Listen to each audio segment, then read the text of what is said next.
He freed 2 alien sisters. They fought beside him when 12 raiders attacked his outpost.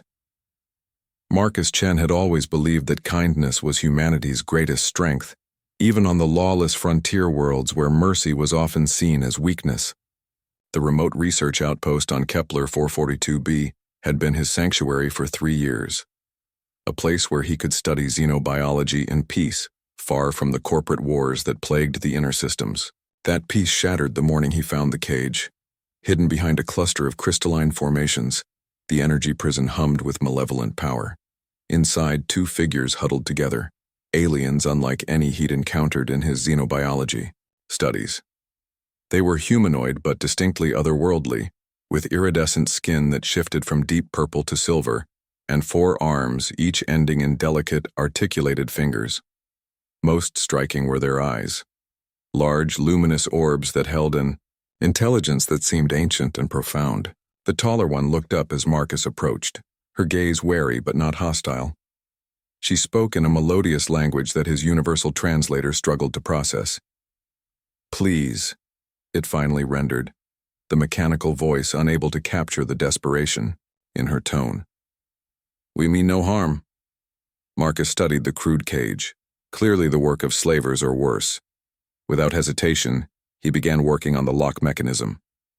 His engineering background served him well, and within minutes the energy field dissipated. The aliens emerged cautiously. The taller one inclined her head in what seemed to be gratitude. "I am Liana of the Vorthak Collective. This is my sister, Sarah. We are in your debt, human."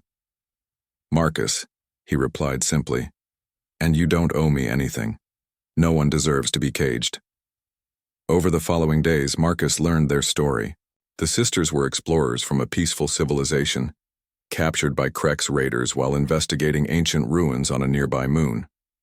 They had been intended for sale in the slave markets of the Outer Rim until their transport crashed during a storm, leaving them trapped until Marcus found them. Liana proved to be a skilled botanist, fascinated by the unique flora of Kepler 442b. Zara, despite her quiet demeanor, possessed an intuitive understanding of technology that amazed Marcus. Together, they transformed his lonely outpost into something resembling a home. Marcus should have known it wouldn't last. The attack came 3 weeks later, just as the binary suns were setting, painting the alien landscape in shades of amber and crimson. Marcus was in his lab when the proximity alarm screamed to life. Through the reinforced windows, he could see them, 12 figures in black combat armor, moving with military precision across the rocky terrain. "Krek's raiders," Liana whispered, her skin shifting to a deep, angry red. "They've found us." The raiders carried weapons that could level a small building, their armor gleaming with the modifications that made them the most feared pirates in this sector. Marcus felt his stomach drop as he realized the futility of their situation.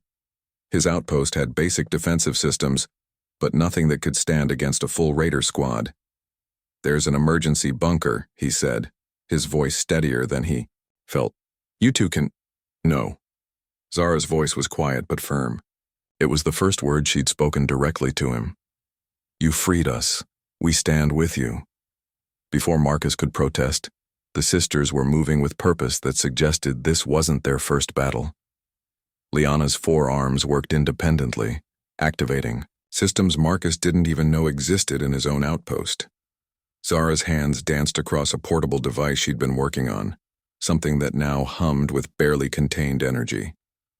The first wave hit the main entrance with explosive force. Marcus grabbed his plasma rifle, a relic from his military service years ago, and took position behind the reinforced barriers.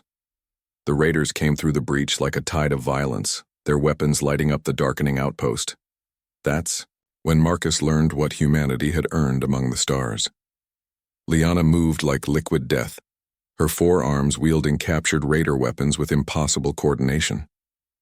She could fire in 3 directions while reloading a 4th weapon, her enhanced reflexes making her a nightmare for the attackers. But it was more than her physical abilities. It was her tactical brilliance, the way she anticipated their movements and turned their own aggression against them. Zara had transformed his workshop into a fortress of improvised technology. Defensive barriers rose from the floor, energy shields flickered to life, and automated turrets emerged from hidden panels. Her quiet nature masked a genius-level intellect that had been analyzing human technology since the moment Marcus freed them. But what truly turned the tide was something the raiders hadn't expected: coordination. Marcus had fought alongside human soldiers before, but never had he experienced such perfect battlefield harmony. The sisters communicated in rapid musical tones, their tactics flowing like a dance. They covered his advances, anticipated his needs, and fought not just alongside him, but as part of him. When the fourth raider fell to Marcus's precise shooting, he heard something he'd never expected: Liana laughing. Not with cruelty, but with the pure joy of beings who had found their element. "Your species," she called to him as she disarmed two raiders simultaneously. "They said you were soft, that humans cared too much to be true warriors." Marcus put 3 rounds into a raider's chest armor, the impacts sending the alien stumbling back into Zara's improvised stun field. "They said that?" "They were wrong," Zara added, her device now projecting barriers of hardened light that trapped the remaining raiders in a crossfire. "Humans don't fight in spite of caring. You fight because you care." The battle lasted 27 minutes. When the smoke cleared, 12 Krex raiders lay defeated, some unconscious, others fled, and a few who had made the mistake of underestimating the partnership between one human and 2 grateful aliens. As they surveyed the aftermath, Liana placed one of her 4 hands on Marcus's shoulder. The collective teaches that freedom is not given, but earned through action. Today, we learned that some beings earn it for others. Marcus looked at his outpost, scarred but standing, defended not by superior firepower, but by something the raiders couldn't understand: beings who chose to stand together. Zara was already working on repairs, her devices seamlessly integrating human and Vorthak technology. Liana was cataloging the raiders' equipment, her tactical mind already planning for the next attack. "So," Marcus said, checking his rifle's power cell, "I guess we're partners now?" Both sisters smiled, an expression that translated perfectly across species.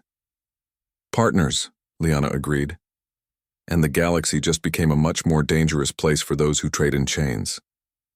In the growing darkness of Kepler 442b's night, 3 figures worked to rebuild their home, while across the sector, word began to spread of something new and terrifying: a human who freed aliens, and aliens who fought like humans. The raiders would learn to fear that combination.